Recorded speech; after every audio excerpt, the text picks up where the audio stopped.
Guys अपनी screen पर देख सकते हैं प्रिजनर्स ऑफ वॉर POW जो कि मॉक टेस्ट फॉर इंडिया 2021 के लिए शेड्यूल किया गया है 3 नवंबर, 6 नवंबर, 8 नवंबर, 10 नवंबर, 12 नवंबर। टाइमिंग रहता है डेली सुबह 10 बजे। जैसे कि 3 नवंबर का तो एंड हो गया, खत्म हो गया, लेकिन 6, 8, 10 और 12 बचे हुए हैं, तो इनरोल कर सकते हैं। स्कैन करके आपकी स्क्रीन पर दिख रहा होगा, ठीक है ना। उसके बाद गए यहाँ पे रुद्रा एयरफोर्स एक्स ग्रुप के भी बैच आ चुका है जो कि कंप्लीट बैच कोर्स है। इंडिया के नंबर 1 एजुकेटर मिलते हैं और ये बैच 3 नवंबर से लेकर 10 जनवरी तक चलेगा, जो कि बैच स्टार्ट है। चाहे तो आप लोग जाके फटाफट ज्वाइन कर सकते हैं, ठीक है। 1500 से ज़्यादा स्टूडेंट्स ने एग्जाम्स को भी क्लियर किया है गाइज। और गाइज यहाँ पे एक और बैच आ चुकी है एयरफोर्स वाई ग्रुप के लिए, वायु बैच, जो कि कंप्लीट बैच कोर्स है भी। जैसे कि यहाँ पे भी देख सकते हैं इंडिया के नंबर 1 एजुकेटर मिल रहे हैं, जो कि ये बैच आपको 10 नवंबर से स्टार्ट किया जाएगा, तो फटाफट इस बैच को भी ज्वाइन कर सकते हैं। जो कि यहाँ पे भी आप लोग देख सकते हैं कि 1500 से ज़्यादा स्टूडेंट्स ने एग्जाम्स को भी क्लियर किया है। और गाइज देखो, आपको लेना कैसे, ध्यान रखना है कि एनडीए का सब्सक्रिप्शन और एयरफोर्स नेवी कैटेगरी का सब्सक्रिप्शन अलग अलग है प्राइस, ठीक है ना। तो आपको एक कोड डालना होगा GZT10, 10% डिस्काउंट लेने के लिए आप कोड को अप्लाई करिए और 10% डिस्काउंट लीजिए, ठीक है ना। तो सबका अलग अलग प्राइस है, ध्यान रखिएगा। नेवी का अलग प्राइस है, एनडीए का अलग प्राइस है, इस चीज़ को ध्यान रखना, ठीक है। तो फटाफट जाइए, अपना कोड यूज़ करिए GZT10 और 10% डिस्काउंट लीजिए। ऑनलाइन अकेडमी में मेरा डेली 4 क्लासेस होती है, उसे भी ज्वाइन करिए फ्री, बिल्कुल। Thank you so much. Hello friends, कैसे हैं आप लोग। आई होप कि आप सभी लोग ठीक होंगे। तो मेरा नाम है महेश और आप देख रहे हैं हमारे यूट्यूब चैनल ज्ञान ज्योति आशीष ट्यूटोरियल। तो दोस्तों, आज हम लोग करने वाले हैं नेवी एयरफोर्स से रिलेटेड जीके के मोस्ट इंपॉर्टेंट क्वेश्चन, जो आपके एग्जाम के लिए बिल्कुल इंपॉर्टेंट होंगे। तो चलिए शुरू करते हैं। और वीडियो को शुरू करने से पहले मैं आपको ये बता दूं कि अगर आप इस वीडियो की पूरी PDF डाउनलोड करना चाहते हैं तो हमारे इस वीडियो के डिस्क्रिप्शन बॉक्स में टेलीग्राम और इंस्टाग्राम दोनों का लिंक दे दिया गया है। तो सबसे पहले आपको क्या करना होगा, टेलीग्राम चैनल ज्वाइन करना है और वहां से सारी वीडियो PDF फाइल को डाउनलोड कर सकते हैं, ठीक है। तो चलिए शुरू करते हैं। और यहां पर देखेंगे पहला क्वेश्चन आप लोगों के स्क्रीन के ऊपर ये है। पहला क्वेश्चन ये कि दुनिया का पहला 3D मुद्रित जेट इंजन किस देश ने विकसित किया है। तो नीचे में आपको 4 ऑप्शन दिए गए हैं। ऑप्शन ए में है Germany, option B Australia, option C Japan और ऑप्शन डी अमेरिका। तो क्वेश्चन नंबर 1 का राइट आंसर क्या हो जाएगा, ऑप्शन नंबर बी हो जाएगा। बी में हमारे पास क्या है, ऑस्ट्रेलिया हो जाएगा राइट आंसर। यानी जो दुनिया का पहला 3D मुद्रित जेट इंजन था वो आपको ऑस्ट्रेलिया देश ने विकसित किया था। Right answer option number B हो जाएगा, ठीक है। अब आगे बढ़ते हैं हमारे पास second number question. Question number second आपके स्क्रीन के ऊपर है कि स्पेस एक्स के संस्थापक कौन है। जो स्पेस एक्स है इसके संस्थापक कौन है। ऑप्शन ए में है Max Levchin, option B Elon Musk, option C में है लुइक नोसेक और ऑप्शन डी पीटर थियल। तो क्वेश्चन नंबर 2 का यहाँ पे राइट आंसर क्या हो जाएगा, ऑप्शन नंबर बी हो जाएगा। बी में हमारे पास क्या है, एलोन मस्क हो जाएगा राइट आंसर। यानी जो स्पेस एक्स है इसके जो संस्थापक हैं ये हैं एलोन मस्क। राइट आंसर क्या हो जाएगा, ऑप्शन नंबर बी हो जाएगा। आगे बढ़ते हैं हमारे पास third number question. Question number third आपके स्क्रीन के ऊपर ही है और ये भी क्वेश्चन कई बार एग्जाम में पूछा भी गया है, तो इसे भी आपको क्या करना होगा, ध्यानपूर्वक यहाँ पे देखना होगा। सवाल ये है कि लाल कुर्ती नामक सेना का गठन किसने किया। नीचे में आपको 4 ऑप्शन दिए गए हैं। ऑप्शन ए में है विक्टर इमैनुअल, ऑप्शन बी में है गैरिबाल्डी, ऑप्शन सी कैवूर और ऑप्शन डी में है मेजनी। तो क्वेश्चन नंबर 3 का राइट आंसर हो जाएगा ऑप्शन नंबर सी हो जाएगा। सी में हमारे पास क्या है, कैवूर हो जाएगा राइट आंसर, ठीक है। जो लाल कुर्ती नामक सेना है इसका गठन किसने किया था, कैवूर ने किया था। Right answer option number C हो जाएगा। अब आगे बढ़ते हैं हमारे पास 4 नंबर क्वेश्चन। क्वेश्चन नंबर 4 आपके स्क्रीन के ऊपर यह है कि इटली के एकीकरण का पैगंबर किससे कहा जाता है। ऑप्शन ए में है Emmanuel, option B Mazzini, option C Garibaldi और ऑप्शन डी में है कैवूर को। तो क्वेश्चन नंबर 4 का राइट आंसर हो जाएगा ऑप्शन नंबर बी हो जाएगा। बी में हमारे पास क्या है, मेजनी हो जाएगा राइट आंसर। राइट आंसर क्या हो जाएगा, मेजनी हो जाएगा, ठीक है। अब आगे बढ़ते हैं हमारे पास क्वेश्चन नंबर 5। प्रश्न संख्या 5 आपके स्क्रीन को पढ़े कि भारत के पहले मानव रहित टैंक का नाम क्या है। और ये भी सवाल कई बार एग्जाम में पूछा भी गया है और कई बार एग्जाम में ये पूछे जाने में सवाल भी है, ठीक है। सवाल हमारे पास है कि भारत के पहले जो मानव रहित टैंक है उसका नाम क्या है। ऑप्शन ए में है M60 पैटर्न, ऑप्शन बी है Mundra, option C M60 pattern और ऑप्शन डी में है पेंजर 61। तो यहाँ पे क्वेश्चन नंबर 5 का राइट आंसर हो जाएगा ऑप्शन नंबर बी हो जाएगा। बी में क्या है, मुंद्रा हो जाएगा राइट आंसर, ठीक है। आगे बढ़ते हैं हमारे पास 6 नंबर क्वेश्चन। क्वेश्चन नंबर 6 आपके स्क्रीन के ऊपर है कि ब्रिक्स सम्मेलन 2017 किस देश में हुआ। जो ब्रिक्स सम्मेलन जो 2017 में हुआ था, 2017 में सवाल ऐसा पूछा जा सकता है एग्जाम में कि 2017 में जो ब्रिक्स सम्मेलन हुआ था वो किस देश में हुआ था। तो सवाल में आपको इस तरह से भी पूछा जा सकता है, या फिर सवाल को अच्छे तरह से एग्जाम में आप देख सकते हैं स्टेट भी किया जाता है। जैसे यहाँ पे सवाल एग्जाम के दृष्टिकोण से सेट किया गया है कि जो ब्रिक्स सम्मेलन है ये 2017 में किस देश में हुआ। ऑप्शन ए में है शियामेन चीन, ऑप्शन बी मॉस्को रूस में, ऑप्शन सी दिल्ली इंडिया, और ऑप्शन डी में है टोक्यो यानी जापान में। तो क्वेश्चन नंबर 6 का राइट आंसर क्या हो जाएगा? तो इसका right answer option number A हो जाएगा। ए में हमारे पास क्या है, सियामेन चीन में हुआ था। Right answer option number A हो जाएगा। ठीक है, आगे बढ़ते हैं हमारे पास अगला क्वेश्चन। प्रश्न संख्या 7 आपके स्क्रीन के ऊपर है कि भारत में पहली बार सफेद बाघ कहाँ देखा गया। ये सवाल बिल्कुल इंपॉर्टेंट है, क्योंकि इस सवाल में बता दूं कि ये जो पहला वर्ड है, पहला शब्द है, ये सवाल में आ चुका है। ठीक है, और मैंने कई वीडियो में आपको भी बता चुका हूं कि जिस भी सवाल में पहला वर्ड या पहला शब्द आ जाए वो सवाल क्या होता है, अपने आप में बिल्कुल इंपॉर्टेंट होता है। तो देखिए यहाँ पे नीचे में आपको 4 ऑप्शन दिएंगे। ऑप्शन ए में है कोलकाता, ऑप्शन बी रेवा, ऑप्शन सी जलगांव, और ऑप्शन डी में है भोपाल। तो देखिए जो भारत में पहली बार सफेद बाघ कहाँ देखा गया था, तो ये देखा गया था रेवा में, यानी right answer option number B हो जाएगा। ठीक है, अब आगे बढ़ते हैं हमारे पास 8 नंबर क्वेश्चन। क्वेश्चन नंबर 8 आपके स्क्रीन के ऊपर है कि इकोसिस्टम शब्द का प्रयोग किसने किया। ऑप्शन ए में है पी अस्तर हलर ने, option B Pink, option C में है वी लाल, और option D A G Tansley. तो क्वेश्चन नंबर 8 का right answer option number D हो जाएगा, यानी ए जी टेंसले ने किया था। जो इकोसिस्टम शब्द है इसका प्रयोग सबसे पहले ए जी टेंसले ने किया था। राइट आंसर क्या हो जाएगा, ऑप्शन नंबर डी हो जाएगा। ठीक है, आगे बढ़ते हैं हमारे पास 9 नंबर क्वेश्चन। क्वेश्चन नंबर 9 आपके स्क्रीन के ऊपर है कि नालंदा विश्वविद्यालय का संस्थापक था। ऑप्शन ए में है समुद्रगुप्त, ऑप्शन बी कुमार गुप्त, ऑप्शन सी में है स्कंद गुप्त, और option D Dharmpal.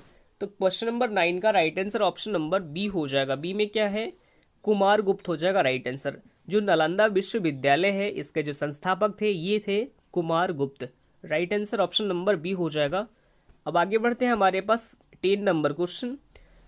Question number 10 आपके स्क्रीन के ऊपर है कि मिशन इंद्रधनुष का संबंध किससे है। ऑप्शन ए में है टीकाकरण, ऑप्शन बी अनौपचारिक कर्मचारी, ऑप्शन सी ई गवर्नेंस, और ऑप्शन डी महिला सुरक्षा। क्वेश्चन नंबर 10 का राइट आंसर हो जाएगा ऑप्शन नंबर ए हो जाएगा। क्या हो जाएगा, ए हो जाएगा, टीकाकरण राइट आंसर। जो मिशन इंद्रधनुष है इसका संबंध किससे है, तो ये टीकाकरण से संबंध है। ठीक है, तो ये भी आपको यहाँ पे याद रखना होगा। अब आगे बढ़ते हैं हमारे पास 11 नंबर क्वेश्चन। और 11 नंबर जितने भी क्वेश्चन है इन सभी क्वेश्चन से जितने भी एक्स्ट्रा फैक्ट निकल के आएंगे वो आपको क्या करना होगा, नोट करते चलना होगा। तो ध्यानपूर्वक यहाँ पे देखेंगे क्वेश्चन नंबर 11। सवाल है कि हाल ही में भारत रत्न डॉक्टर अंबेडकर पुरस्कार से किसे सम्मानित किया गया है। तो नीचे में आपको 4 ऑप्शन दिए गए। Option A Najma Heptulla, option B Sunil Shetty, option C में है अशोक गहलोत, और ऑप्शन डी श्याम सुंदर राय। तो देखिए ये अभी हाल ही में सम्मानित किए गए हैं सुनील शेट्टी को। राइट आंसर क्या हो जाएगा, ऑप्शन नंबर बी हो जाएगा राइट आंसर। ठीक है, तो देखिए और इन्हें महाराष्ट्र के जो राज्यपाल है भगत सिंह कोश्यारी जी, इनके द्वारा सम्मानित किया गया है। और क्यों सम्मानित किया गया है, तो देखिए जो लॉकडाउन के दौरान महिलाओं को जो पशु कल्याण और मुंबई में जो डिब्बे वाले हैं उन्होंने यानी उनकी मदद करने के लिए इनके लिए ये भारत रत्न डॉक्टर अंबेडकर पुरस्कार से नवाजा गया है। तो ये आपको यहाँ पे याद रखना होगा। और सुनील शेट्टी जो है इन्हें कुछ दिन पहले ही नाबार्ड के ब्रांड एम्बेसडर के रूप में भी नियुक्त किया गया है। तो ये भी आपको यहाँ पे याद रखना होगा। ठीक है, नाबार्ड यहाँ पे नाबार्ड नहीं, नाडा के बारे में, नाडा के ब्रांड एम्बेसडर के रूप में सुनील शेट्टी को अभी हाल ही में नियुक्त भी किया गया है। अब यहाँ पे हम नाडा के बारे में इस बात करें, यानी कि नाडा की फुल फॉर्म होती है नेशनल एंटी डोपिंग और क्या होती है एजेंसी। ठीक है, और इसका हेडक्वार्टर आपको नई दिल्ली में स्थित है। ठीक है, अब आगे बढ़ते हैं हमारे पास 12 यानी 12 नंबर क्वेश्चन।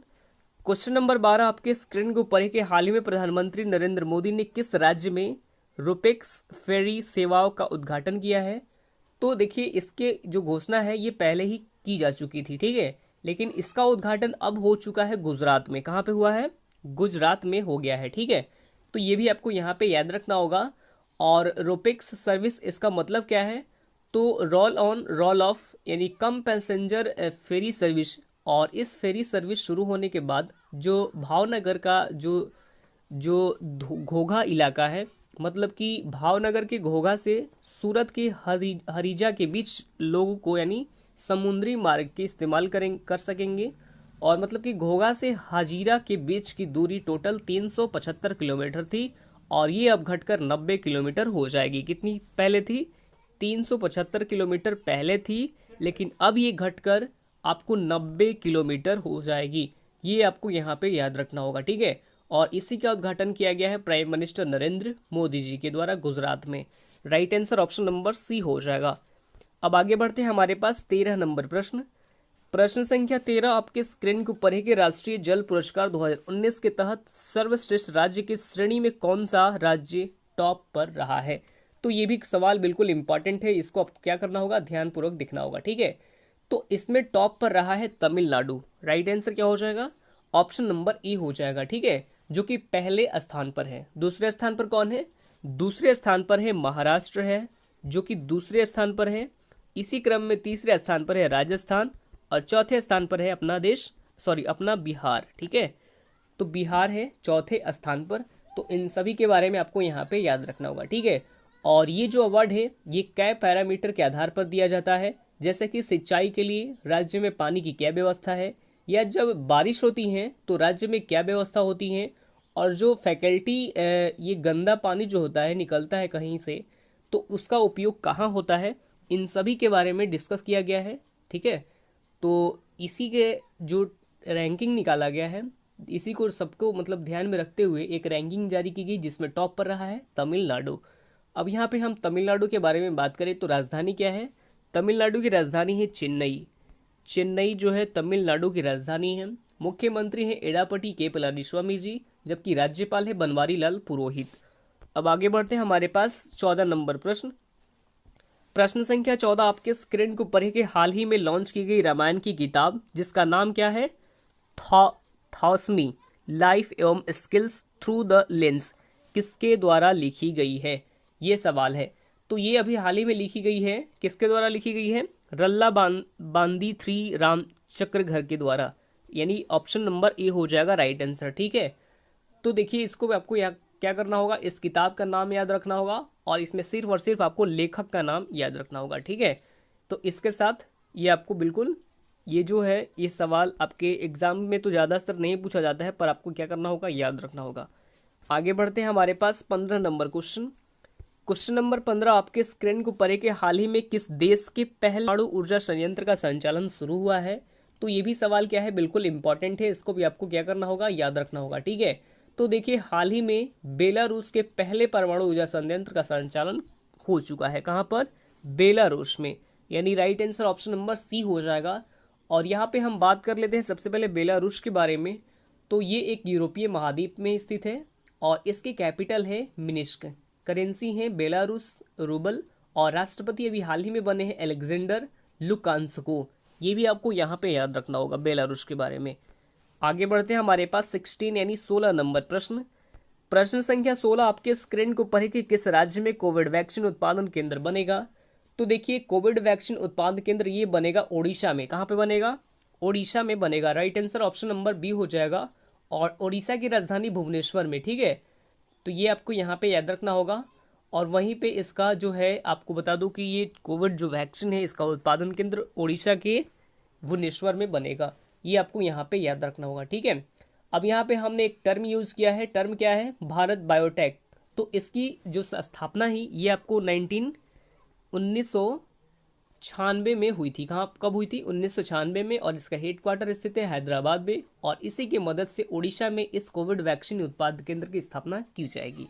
अब यहाँ पे हम बात कर लेते हैं ओडिशा के बारे में। तो राजधानी क्या है? राजधानी तो भुवनेश्वर, मैंने अभी बताया।